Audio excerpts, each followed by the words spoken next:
Bonjour chers frères et sœurs. Bonjour. Nous sommes contents de vous voir tous et nous sommes particulièrement contents de voir les amis qui adorent avec nous aujourd'hui. C'est un réel plaisir pour nous de vous voir.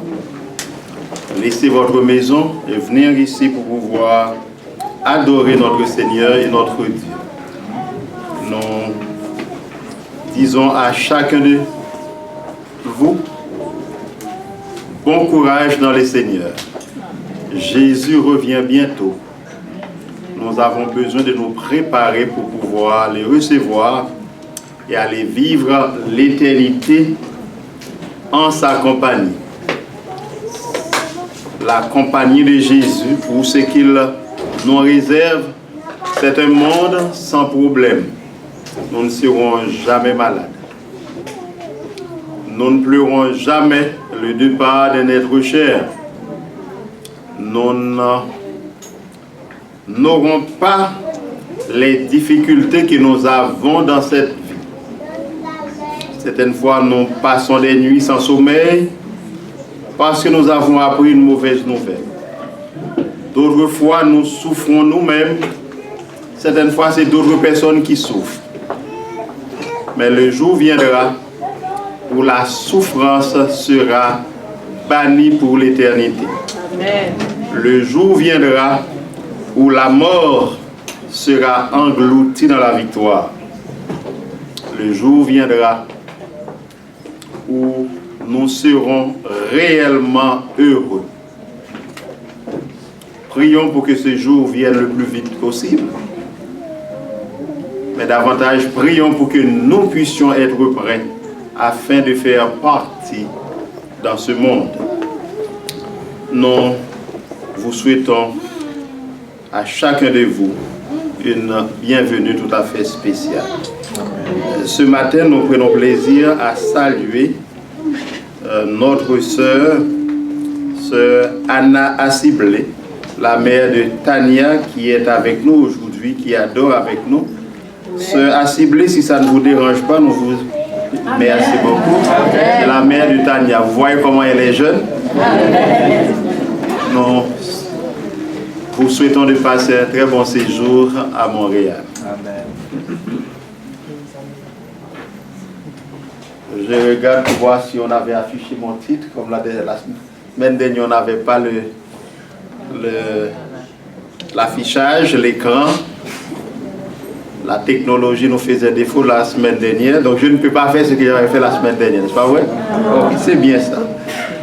J'aimerais vous inviter à ouvrir votre Bible avec moi dans Matthieu, le chapitre 26, et nous allons lire les versets 6 à 13.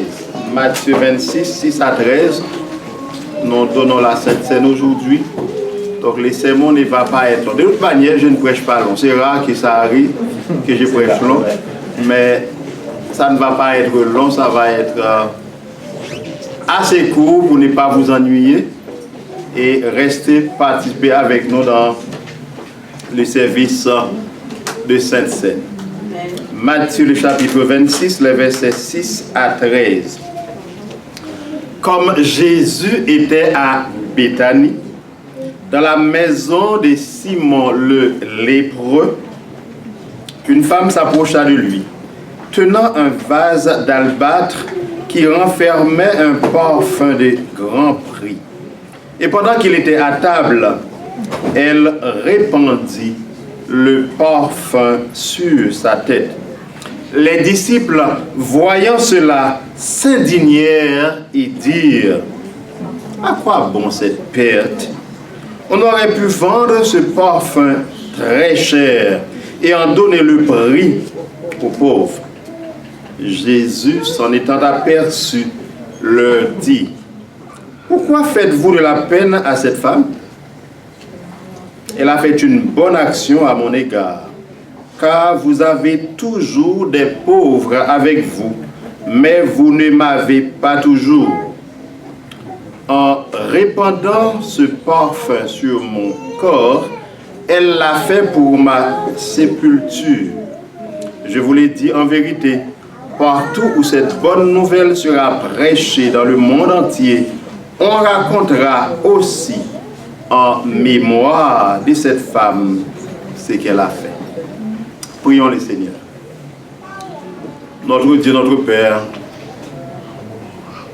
viens dans ta grâce nous aider à être reconnaissants envers toi, comme Marie était reconnaissante et qu'elle a économisé beaucoup d'argent pour pouvoir acheter un parfum et embaumer ton corps, même avant ta mort. Aie pitié de chacun de nous. Aide-nous à comprendre, à te comprendre et à vivre pour toi. Permets que nous puissions comprendre le message d'aujourd'hui et l'appliquer dans notre vie quotidienne. C'est en Jésus que nous te prions. Amen. Le sermon est titré « Était-ce vraiment un gaspillage ?»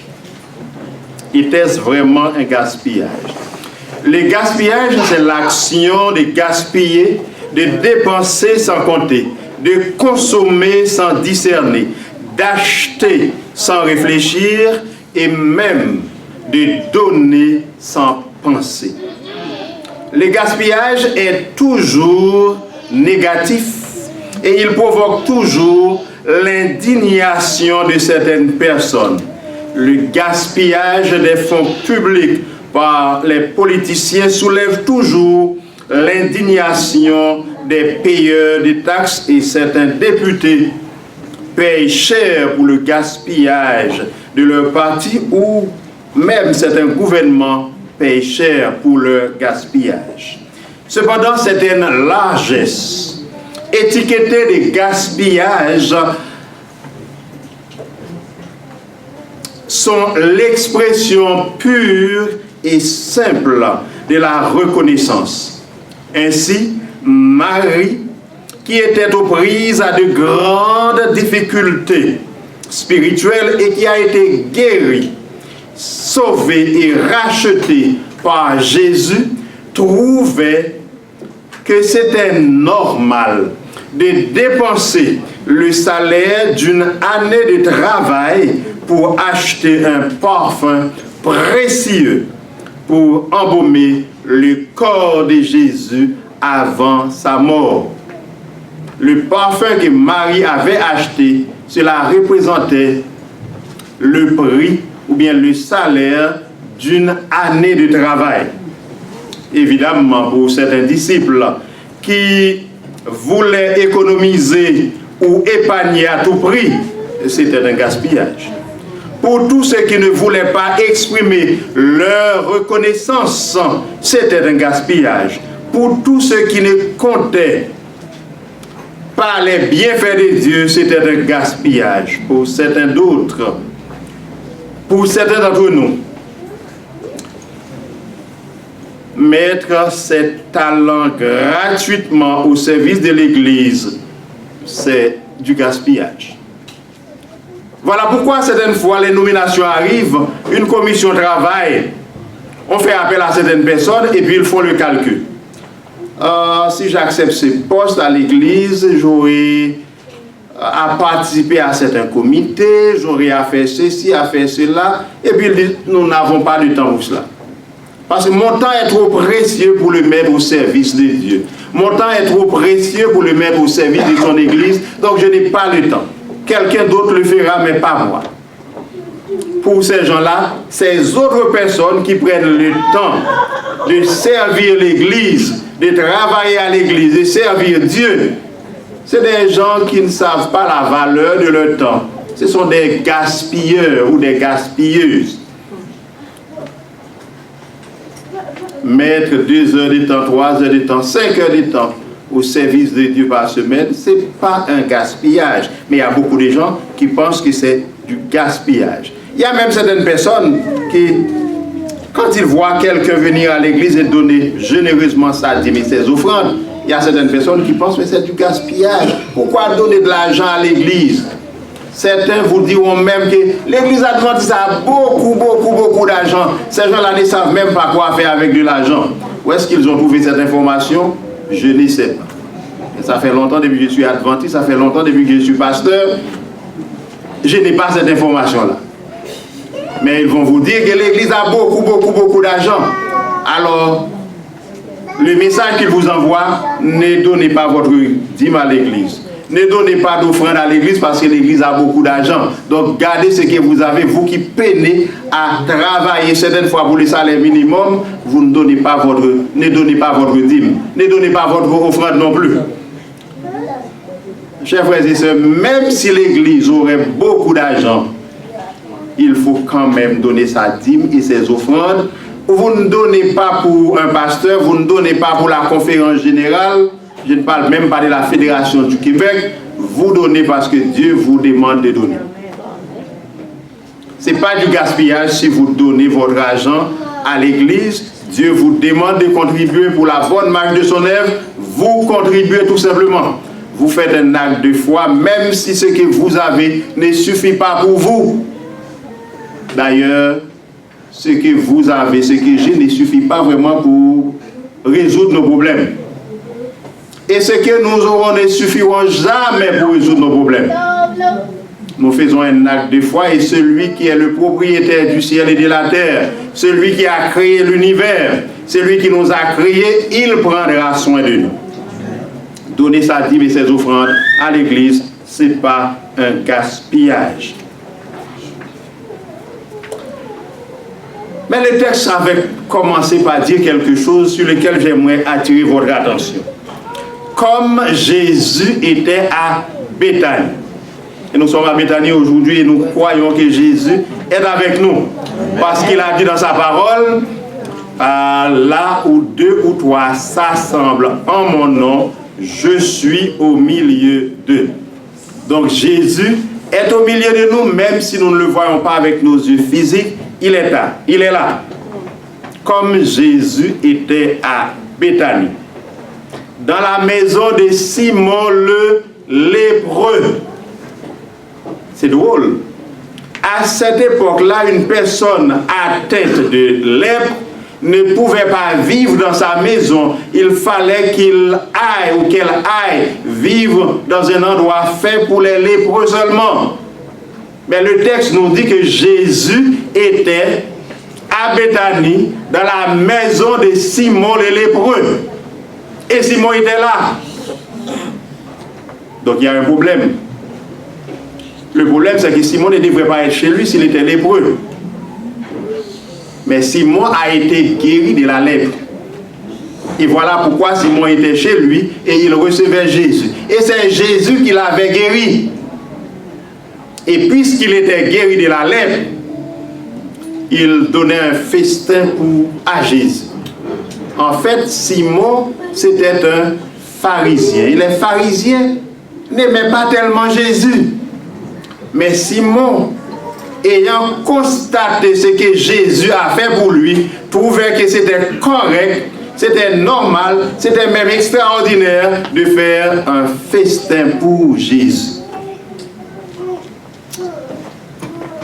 La chose sur laquelle j'aimerais attirer votre attention, c'est cela, et je le dis pour tout le monde, mais particulièrement pour les jeunes. Les gens n'oublient pas facilement les bêtises que nous faisons.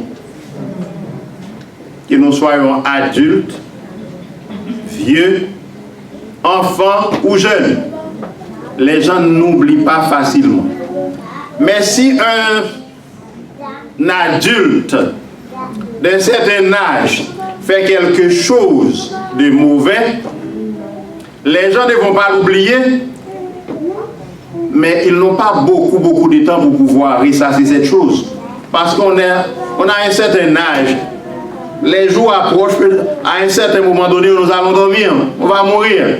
Ils n'ont pas le temps de ressasser cela pendant 50 ans, 60 ans. Mais si vous êtes âgé de 15 ans, de 17 ans, et vous faites quelque chose de mauvais, vous donnez beaucoup d'état à ces gens-là de ressasser sur cette chose. De dire, et tel avait fait telle chose. Et ils vont continuer à les dire jour après jour, chaque fois qu'ils ont une occasion pour pouvoir les dire. Ici, Simon était guéri, mais on continue encore à l'appeler Simon le lépreux. Et chaque fois qu'on dit une personne était lépreux, cela veut dire débarrasse-toi vite de cette personne, courez, prenez la fuite, parce que cette personne-là risque de vous contaminer. Même s'il était guéri, on continue à l'appeler le lépreux. Donc l'étiquette lépreux restait encore attachée à son dos, Simon le lépreux. Si vous et moi nous faisons une bêtise, les gens vont continuer à parler de cela, à dire qu'un tel avait fait une bêtise, et certaines fois, et nous allons le voir dans les textes, ils ne vont pas seulement dire Hérode a fait une bêtise, il va dire les pasteurs adventistes. Si vous faites quelque chose, les gens vont dire adventiste ça yo. Mais ils ne vont pas dire Oni. Mais parce qu'ils savent que Oni est adventiste, mais c'est tous les adventistes en la personne de Oni qui a fait la chose, qui ont fait la chose. Alors, si c'est un pasteur, c'est tous les pasteurs adventistes du monde entier qui ont fait la chose et non pas Hérode. Alors faites attention à nos actions. Parce que nos actions, quand nous faisons des mauvaises choses, nous ne sommes pas les seuls visés. Toute notre communauté, toute l'Église est visée. Tous les membres d'Église sont visés parce que nous avons fait quelque chose. Tous les pasteurs sont visés quand j'ai fait une mauvaise chose parce que tout simplement les gens vont dire adventistes, les pasteurs adventistes ou les adventistes en général. Simon était lépreux, mais il a été guéri, mais on continue à dire qu'il était Simon le lépreux. Alors pendant que Jésus était dans la maison de Simon, que les textes continuent à dire le lépreux, une femme s'approcha avec un vase d'albâtre, renfermait un parfum de nard ou un parfum de grand prix. Pendant que Jésus était à table, la dame a enlevé le couvercle ou bien le bouchon de ce parfum et elle a renversé le parfum sur la tête de Jésus. On peut sentir l'odeur du parfum. Je ne sais pas exactement qu'est-ce que vous mettez comme parfum si vous utilisez un parfum. Vous pouvez ne pas utiliser un parfum parce que c'est rare que je mette du parfum. En fait, si j'ai un parfum, si vous me donnez un parfum, ça risque de durer même 5 à 6 ans, et même plus encore, parce que c'est très rare que je porte du parfum. En fait, je suis allergique à cela.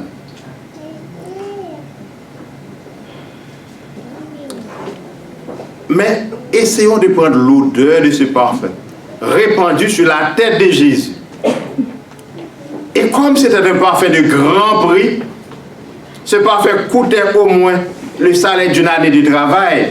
Parce que dans un autre texte, un texte parallèle, on dit que le parfum coûtait 300 deniers. Un denier, c'était le prix d'une journée de travail.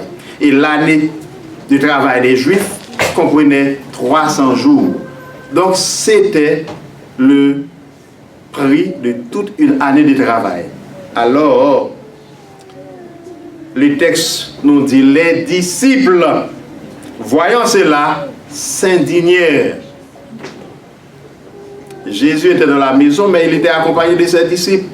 La femme est venue, elle a déversé le parfum sur la tête de Jésus, et puis on nous dit les disciples s'indignèrent. Mais là encore dans le texte, ce n'était pas tous les disciples qui s'indignaient. C'était un disciple qui parlait de cela à certains autres disciples dans un petit groupe et qui essaie de faire comprendre aux disciples que c'était une perte, un gaspillage. Alors, les textes ne nous disent pas certains disciples s'indignèrent, les textes nous disent les disciples s'indignèrent. Parce que les disciples qui a parlé, faisait partie des 12 disciples, le disciple qui a parlé, parlait au nom de tous les disciples. Les disciples s'indignèrent, mais ce n'étaient pas les disciples qui s'indignèrent. Il y a dans un autre texte, on nous dit clairement que c'était Judas. Mais Judas partageant cela avec certaines autres personnes, on dit que c'était les disciples, mais c'était beaucoup plus Judas qui s'indignait. Mais ici, on dit les disciples s'indignèrent, regardons cela. Les disciples s'indignèrent, voyant cela s'indignèrent et dirent, à quoi bon cette perte? Mais là, il y a une mauvaise traduction. Parce que si Marie a pris le parfum, a enlevé le couvercle, ou du moins le bouchon, et a déversé ça sur la tête de Jésus, ce n'était pas une perte.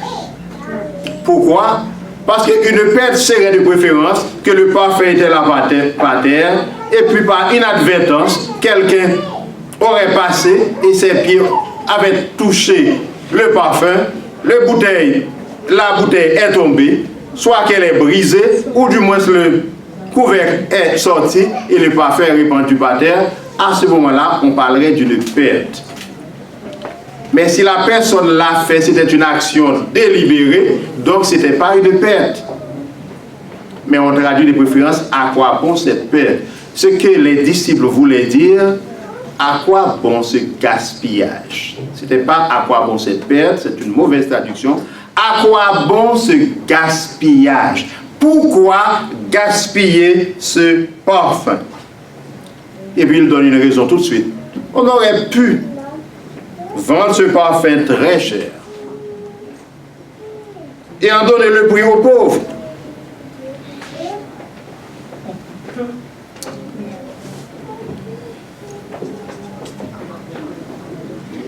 Ellen White a dit quelque part, Judas disant cela, c'est pas parce qu'il se souciait des pauvres vraiment. C'est parce que si on vendait ce parfum, on le met dans la caisse, il était le trésorier, il aurait pu soutirer cet argent-là. Ce n'est pas des pauvres qu'il se souciait. Il se souciait du fait que cet argent-là, il ne peut pas le mettre dans sa poche. Alors, le texte nous dit, Jésus s'en étant aperçu,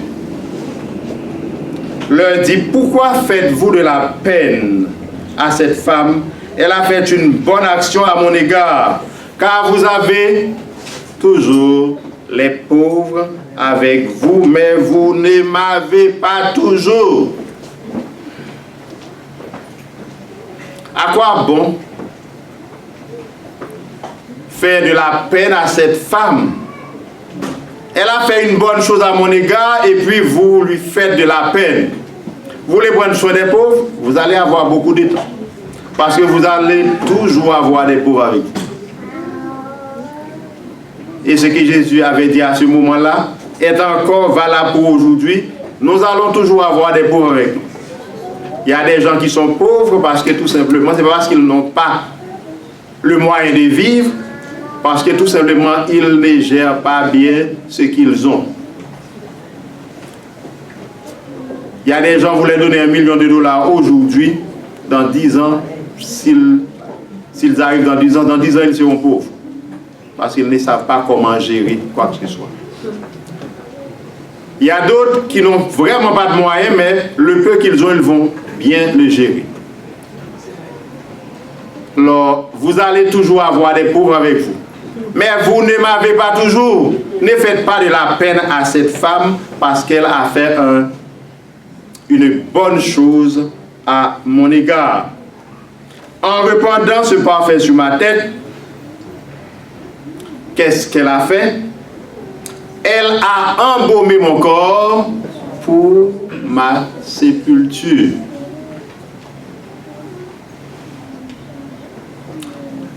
Vous vous rappelez que Jésus n'avait pas eu le temps d'être embaumé.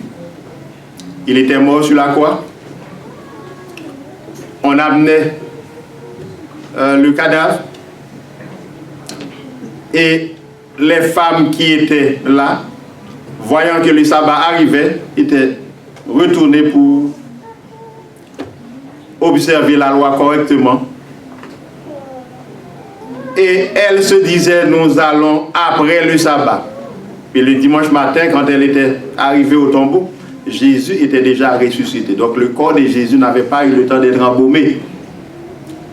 Mais Marie l'avait fait avant même la mort de Jésus. Et c'est ce que Jésus a dit ici. Ne faites pas de la peine à cette femme, parce que Jésus, lui, savait comment tout allait se passer. Ne faites pas cela à cette femme, car elle a embaumé mon corps pour ma sépulture. Et Jésus a dit quelque chose de très très important. Je vous le dis en vérité, partout où cette bonne nouvelle sera prêchée, dans le monde entier, on racontera en mémoire de cette femme ce qu'elle a fait.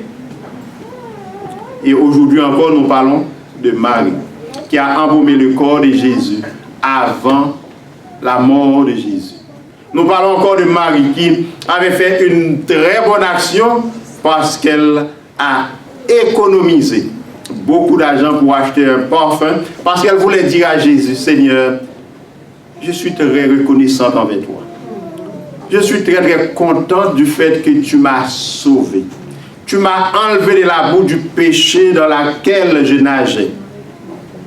Tu m'as racheté, Seigneur. J'allais directement vers la perdition éternelle. Tu as changé le cours de ma vie. Maintenant, je suis en direction de la vie éternelle. En fait, j'ai la vie éternelle puisque j'étais dans ma vie.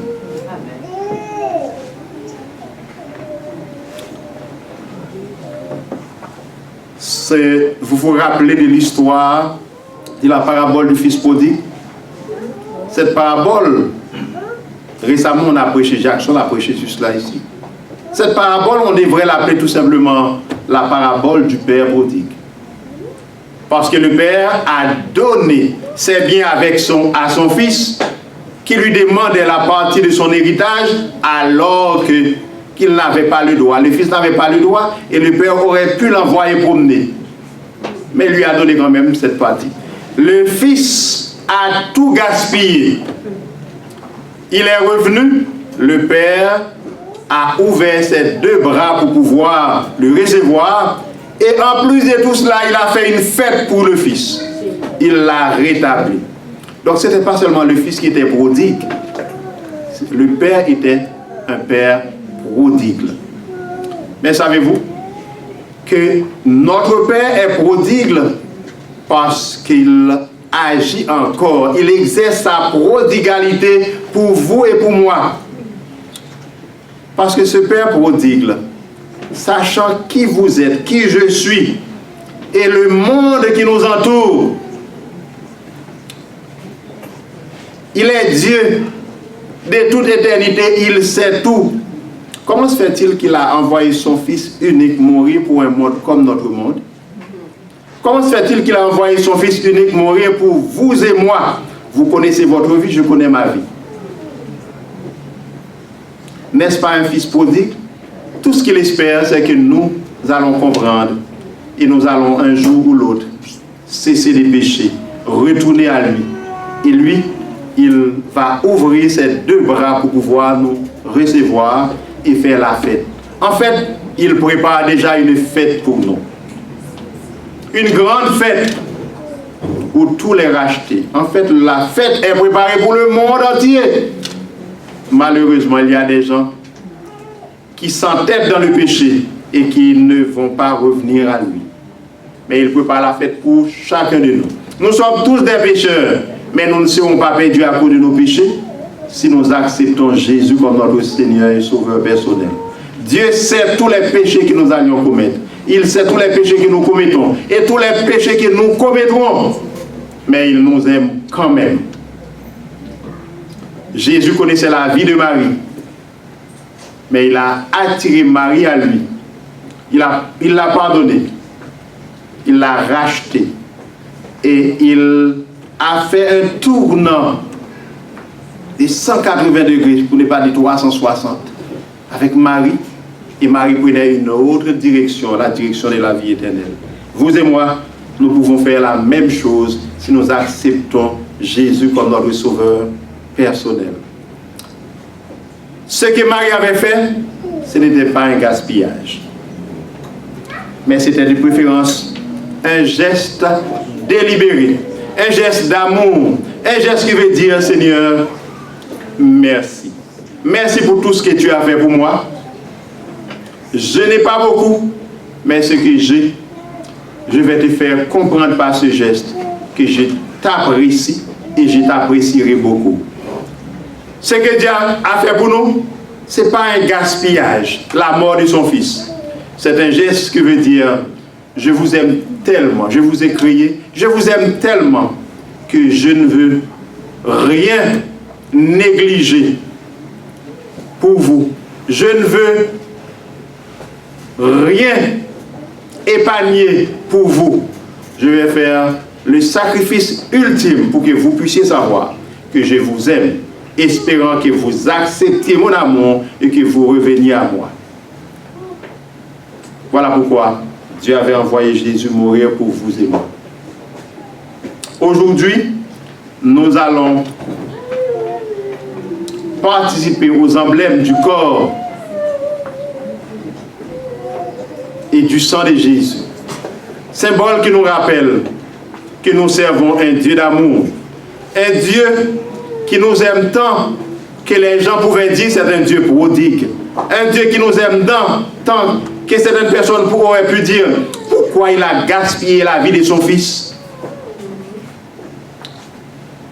Mais Dieu dira, non, ce n'est pas un gaspillage, parce que je les aime et l'amour ne recule devant rien.